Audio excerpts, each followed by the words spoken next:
Hello guys! Magandang hapon sa inyong lahat. On this your Grace Mama Sigrid channel, a faith healer o sumatador sa ngayong hapon na to. Tignan natin sabihin sa inyo ng ating mga gabay. So this is a special gabay for the month of September 15 hanggang September 21 for the sign of Gemini. So Gemini, welcome to my channel. Ano kayong messages, advices, and spirit guides sa ating masasaga for today's video? Kanino kayang energy or kaganapan sa buhay ng mga Gemini ang ating mga hagilap. So guys, this reading is a general reading namang hindi lahat makaka-resonate. Kunin lamang po makaka-relate sa inyo and comment down below kung kaninong energy ang ating nasagot. And guys, don't forget to like and subscribe my channel and hit bell for more videos update. Daragas maraming salamat po sa mga walang sawang pagsuporta sa aking channel, lalo-lalo na ang skip na ads, so ay pagpalain kayo ng Diyos at may kapal. Siksik, digdig, umapaw na biyayang manang balik sa inyo. So let's see guys, what is the messages, advices sa iyo ng ating spirit for the sign of Gemini. So let's see and watch this. Ano kaya kaganapan sa buhay ng mga Gemini ang ating mga gilap? Tutuklasin at bubulabugin natin. Angel Spirit, please give me information po. So there's something guys with the Three of Swords. So there's an insecure. There's a pain, or there's something betrayal. So let's see. Alamin natin na naman yung bagay na nagbigay panakit at nakapanakit sa'yo. And because there's something that Ten of Wands, so maaaring may mga pabigat, obligasyon, responsibilidad na maaaring hanggang ngayon pasan-pasan mo na. No? Maaaring ito yung bagay na nagbibigay pabigat at pasakit pasanin sa'yo. And there's an Empress card. Now, there's something, a revert, self-love, self-care. Alagaan mo ang iyong sarili, masyado mo napapabayaan. No? At masyado mong pinipressure yung sarili mo sa isang bagay. No? Hindi mo pwedeng lahat bit-bitin yan. Masyado mong inaabuso ang iyong ang lakas ng iyong katawan. No, at maaaring inaabuso ka na rin ng mga taong nasa paligid mo. And there's an Eight of Pentacles, no?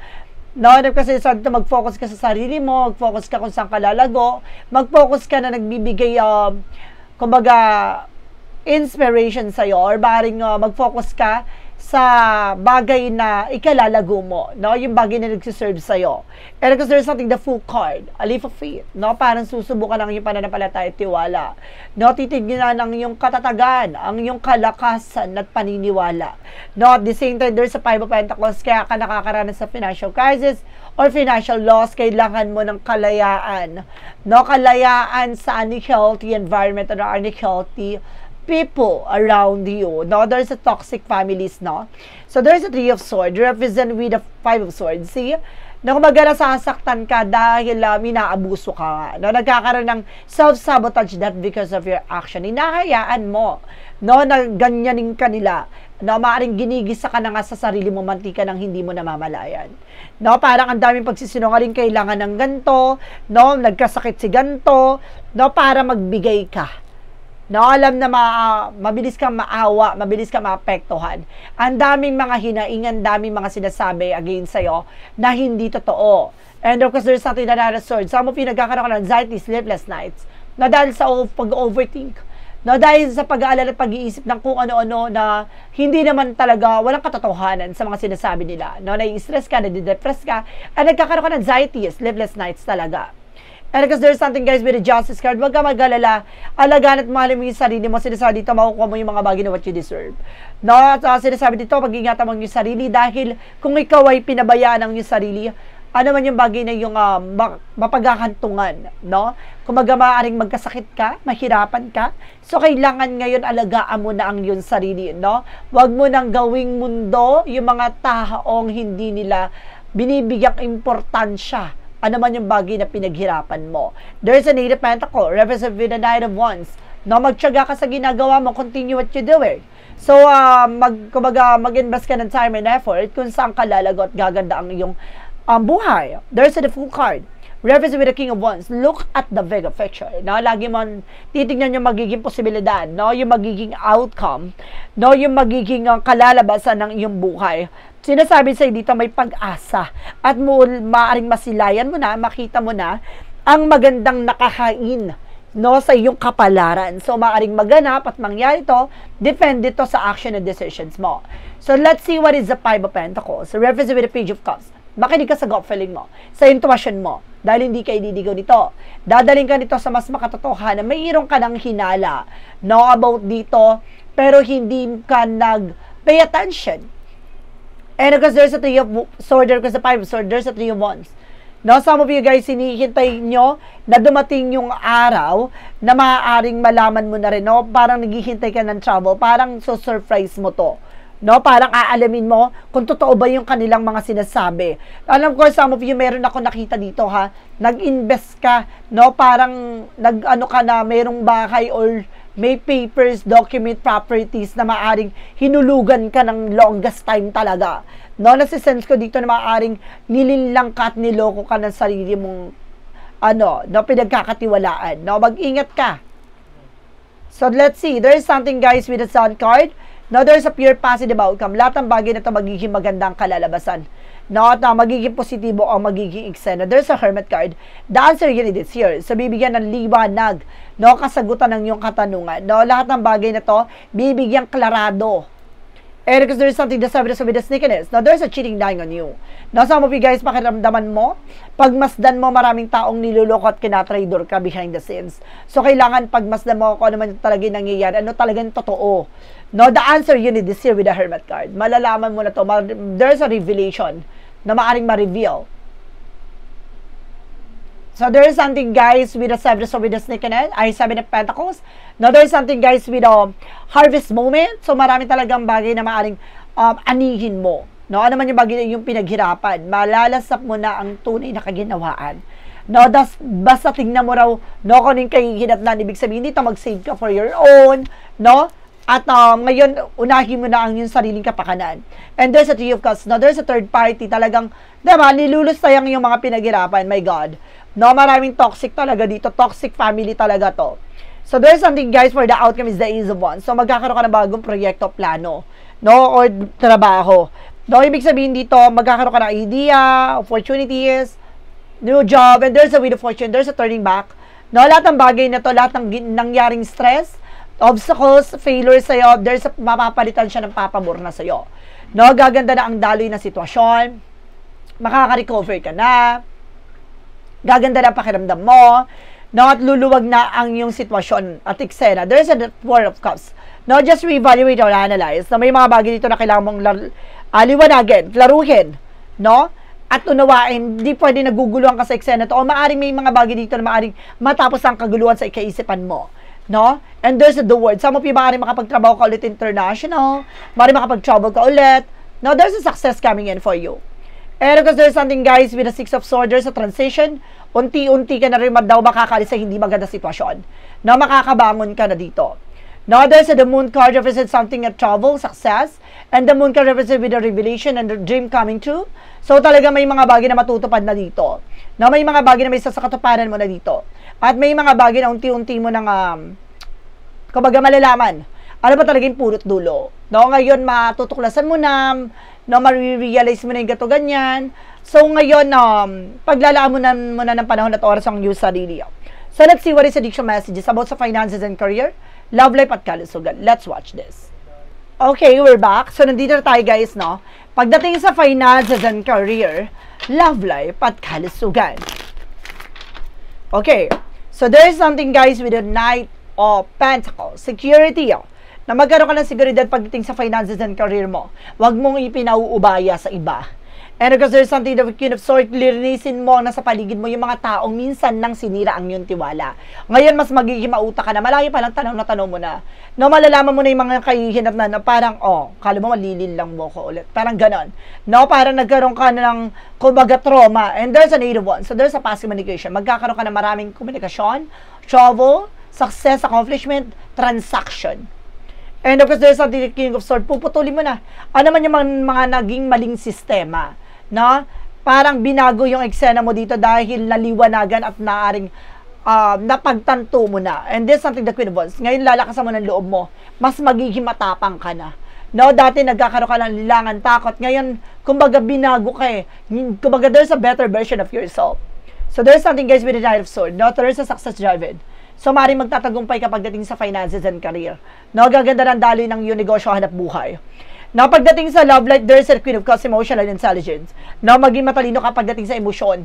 No, parang dinadaan ka dito pagdating sa emosyon, na parang nagpapaawa effect, ganon. So, mag-ingat ka. No, there's something guys with a magician. Lahat ng bagay na gagawin mo magre-reflect sa'yo. Pagdating sa relasyon, maaring may mga hinangad ka na maaring matupad na, may pinapangarap ka na makakamtan mo na. And there's a temperance. This is the perfect timing. So, ito na yung tamang panahon at pagkakataon para makilala mo na, no? At matagpuan mo na talagang para sa'yo talaga, diba? And because there's something guys with the King of Cups, your person is very devoted and super person. May talagang sumusuport at gumagabay sa'yo dito, no? And because there's a Knight of Wands for slow and steady, unti-unti. Utay-utay naman yan, no, na makaka-recover na kayo at maaaring gaganda na ang inyong relasyon at pagsasama. And there's a Six of Wands for victory at magtatagumpay ang inyong relasyon at pagsasama. So let's see, what is additional messages about sa kalusugan? And there's an Ace of Pentacles. Kakibat ng stress, anxiety, sleepless night ang pera. So ibig sabihin dito, kaya ka na-stress at kaya ka rin na-frustrate, no? Dahil, kaya ka rin na-pressure dahil tungkol sa pera, no? And there's a Queen of Pentacles. So, mas magiging mature ka na how to handle and how to care. No, yung pinaghirapan mo, nung pinagpagura mo ngayon, mas magiging mauta ka na. No, there's a Death card. Tatapusin mo na, no, yung mga nagbigay stress sa'yo, paghihirap sa'yo. And there's a Two of Pentacles. Magiging balance ka na. Titimbangin mo na, no, yung mga taong niloko ka at talagang mahalaga lang sa'yo. And this is not Two of Wands. No, there's a choices. Talagang may pagpili. No, pipiliin mo yung mga circle of friends, circle of support, no, circle of families. No, hindi lahat ng mga tao sa paligid mo ay totoo sa'yo. And there's a Four of Pentacles. Ngayon po, protectionan mo na, no, ang iyong sarili, no, ang iyong kalusugan at ang iyong kapalaran, no, dahil talagang there's a something manipulation, no, minanipulate ka, no, dinictate ka sa ganong sitwasyon at pinaikot-ikot ka, no. And there's a drama talaga. Magaling, no, yung tao na to dahil napaikot yan ng ganun-ganun na lang. So, let's see what is additional messages with an angel spirit, with a magical fairy messages, advices, and requests, pick a card, yes or no. So, let's watch this. Okay, with a magical fairy messages, advices for you. With a magical fairy messages, advices.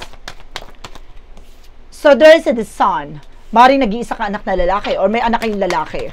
No? Or maaaring magkaanak ka na lalaki.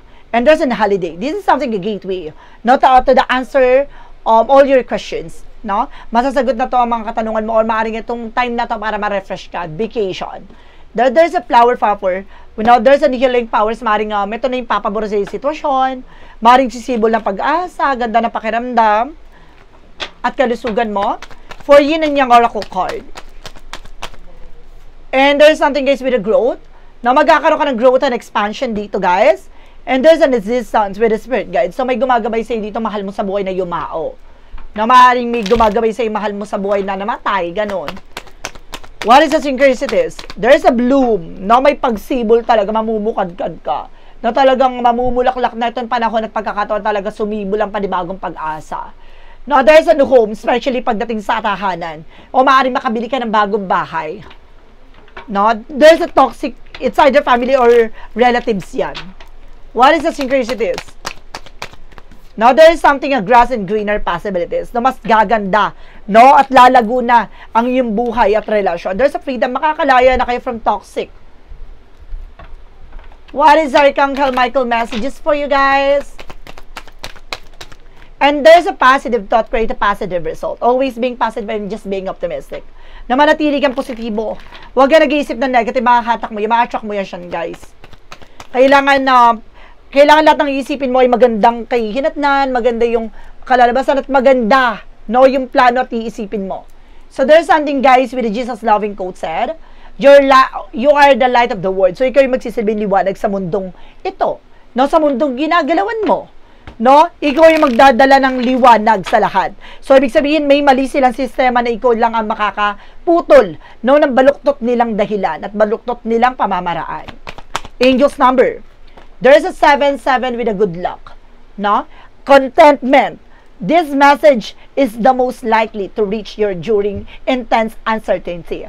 You come out winning from every thing that may come for your way. It's also a sign that you have much life experience and wisdom to share. Yet you need enthusiasm and effort to get this message to others, 'di ba? Kumbaga binibigyan ka na kagad ng pagpupugay, no, na maaaring itong paraan na to para ma-develop o parang magising sa katotohanan.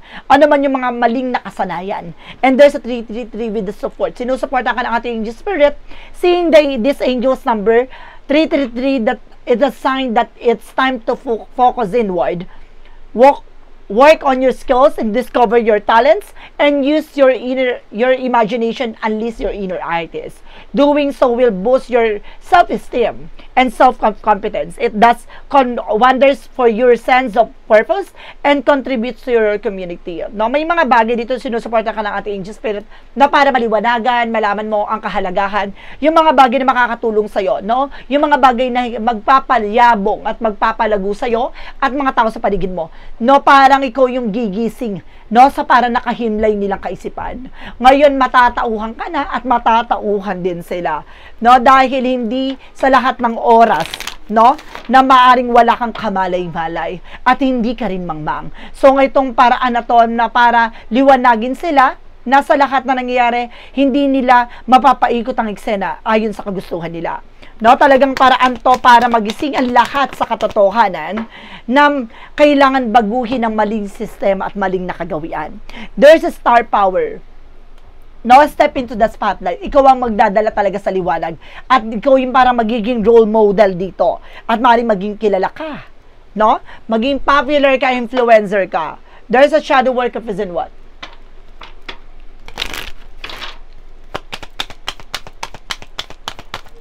And there's something, a shadow dance. Fluidity, movement, and open. When you move shadow, you discover your rhythm. Tulad ng sinasabi, diba? Kumbaga, sa madilim na part ka, may konting sisinag na liwanag na makikita mo ang anino mo. Na sa bawat galaw mo, gagalaw din ito. So, doon mo makikita, no? Sa mga bagay na kinakatakutan mo, parang, kumbaga, sarili mo lang pala, no, ang nagbibigay takot dito. So, kumbaga, nagkakaroon ka ng pangamba, alinlangan. So, yun yung kailangan mong waksiin. Yun yung tinatawag na shadow dance. Na parang sa bawat kilos at galaw mo, na sa madilim na part ka, may bagay na parang magbibigay hudyat para makita mo yung bawat na nangyayari sa paligid mo, na may dahilan kung bakit nangyayari yun, at nasa sayo ang punot dulo nun. Diba? Hindi naman, kumbaga, ang shadow, diba? Ang anino, gagalaw ka, gagalaw din yun. No, ibig sabihin, sa bawat gagawin mo, no, ganun din magiging resulta. So, kaya ka inaabuso at kaya ka naging ganyan sa sitwasyon dahil hinayaan mo na ganyanin kanila. There's a clarifying for a love situation. Napakalalim, no? Napakalalim ng ano na to, ng wisdom na pinapakita sa atin. There's a crossing over. Bridge the gap between your heart with trust. No, talagang ito yung parang tulay, no, para malaman mo ang kahalagahan ng tiwala at pagmamahal. No, sa lahat ng oras, no, susubukin ka ng tuso, no, titignan na kung magiging matatag ka pa ba. Na maraming pagsubok na maaaring related sa iyong relasyon. There is a what lies beneath with the future.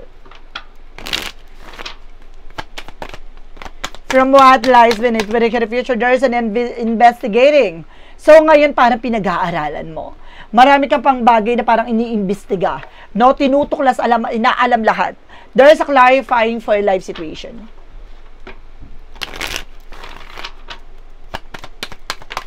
There is flame of passion. Let your flame of your passion light your way, but the mindful of the fires, they may ignite in your journey. See? Hayaan mo na parang itong bagay na to, yung kagustuhan mo, ang magdala sa iyo sa kaliwanagan, sa magandang sitwasyon. Na may bagay na parang liliwanag sa buhay mo, na itong bagay na to ay dapat mo bang gawin, dapat mo pa bang ipagpatuloy, at lahat ng bagay na to ay parte ng iyong tatahaking landasin. What is the path of the light? Represent what? Ang ganda ng message sa inyo guys, ng ating gabay. There's an appreciate, no? I recognize the light in my life and focus my thoughts on the beauty within and around me. I give thanks for every little things that bring me joy. Knowing that gratitude inspired more positivity, Surrounded by abundance, I am deeply grateful for all that life has blessed me with. No, kumbaga, ikaw ay maaaring appreciated ka naman, no? Talagang kumbaga pinapasalamatan mo, na talagang minamahal mo yung nangyayari sa buhay mo ngayon. Talagang, kumbaga, lahat ng bagay na to, there's a purpose and there's something, a reason. No, kumbaga, sinasabi dito na hindi lang nila na-appreciate yung pagod mo, yung mga pinagpaguran at pinaghirapan mo, bagkus talaga inabuso ka. Ngayon parang ina-appreciate mo yung sarili mo, na mamahalin mo in the moment na kumbaga pagyayabungin mo ito, na pas lalo mong kumbaga papahalagahan na ang iyong sarili mula sa likod ng mga karanasan at trauma. No? So let's see what is the pick of yes or no. So let's watch this. So we're back. So nandito na guys with a pick of yes or no. So before anything else guys, no, kung bago ka sa channel ko, ang pick of yes or no, pwede ka magtanong. Isa lang magiging tanong, syempre isa lang magiging sagot. Pipili ka within 1, 2, or 3. Yun ang magiging sagot sa tanong mo. Then of course, kung nakapili ka, please comment down below. Then of course, maraming salamat po pala sa mga nag-share ng aking video, sa mga uri ng social media platforms. Maraming salamat din po pala sa mga sa mga bagong subscriber and of course, solid subscribers natin dyan. Not sa mga silent viewers, saan man sulok ng mundo. Let's see. What is a yes or no? Pick a card. Let's start with the number 1. There is a yes. Being showed the way, welcome with open arms, no? Talagang bukas palad mo, bukas ang dalawang kamay mo sa pagtanggap ng mga bagong opportunities, no? Bagong oportunidad sa buhay mo. Number 2, there is a no. Cannot blink the eyes, chilly reception blink. Ibig sabihin dito, may mga bagay na hindi mo na mababago pa. Hindi ka makakalis sa sitwasyon at kung bagay na to, kung hindi mo papakawalan ng iyong sarili. No, kailangan mo matuto, no, na makawala dyan sa sitwasyon na yan, na kailangan mong alisin ano man yung bagay na nagbibigay ng kumbaga hadlang sa'yo, no? Number 3, there is a no again. Learn from experience, old ways no longer work, no? Kumbaga matuto ka sa mga kabalian mo, sa mga naranasan mo. Yung mga bagay na nakasanayan mo, yung mga bagay na maling nakagawian mo, kumbaga wag mo nang ulitin yon. No, hindi siya nagtatagumpay at hindi siya talaga gumagana. So, kailangan mabaguhin mo yung strategies mo, no? At baguhin mo yung perspective mo at the same time. Then, of course, mababago ang cycle ng buhay mo. So, guys, this is a special gabay for the month of September 15 hanggang September 21 for the sign of Gemini. So, Gemini, maraming salamat po for this wonderful reading. So, once again, this reading is a general reading namang hindi lahat makaka-resonate. Kunin lamang po ang makaka-relate sa inyo and comment down below kung kaninong energy ang ating nasagap. Because don't forget to like and subscribe my channel. And hirap ko siya ba for more videos update. Then of course, maraming salamat po sa mga walang sawang pagsuporta sa aking channel. Lalong-lalo na ang dirigeskip ng adsaway pagpalain kayo. Nang Diyos at may kapalsiksik liglig nag-uumapaw na biyayang manong balik sa inyo. Maraming salamat po. See you next video. Bye-bye and babush.